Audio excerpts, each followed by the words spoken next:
अस्सलामुअलैकुम दोस्तों, क्रिकेट की ताज़ा तरीन अपडेट हासिल करने के लिए मेरे चैनल को सब्सक्राइब कर लें। फ़खर जमान और मोहम्मद रिजवान की शानदार बैटिंग, पाकिस्तान की आयरलैंड को 7 विकेटों से शिकस्त। पाकिस्तान और आयरलैंड के दरमियान जारी 3 मैचों पर मुश्तमिल सीरीज के दूसरे मैच में पाकिस्तान ने आयरलैंड को 7 विकेटों से शिकस्त देकर सीरीज 1-1 से बराबर कर ली है। पाकिस्तान ने आयरलैंड की जानिब से दिए गए 194 रन के हदफ को 16.5 ओवर में 3 विकेटों के नुकसान पर हासिल कर लिया।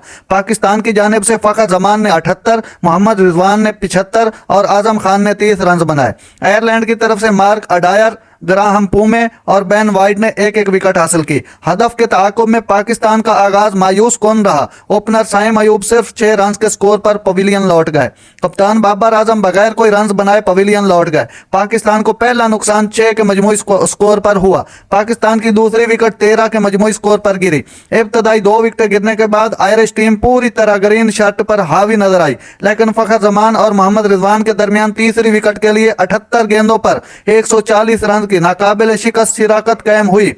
इस शानदार शिराकत ने तूफान में फंसी पाकिस्तानी टीम की कश्ती को बआसानी से किनारे के करीब लाकर खड़ा कर दिया, जिसके बाद पाकिस्तान ने यह मैच बआसानी जीत लिया। नाजरीन, ऐसी बर वक्त खबरें सुनने के लिए मेरे चैनल को सब्सक्राइब कर लें। अल्लाह हाफिज।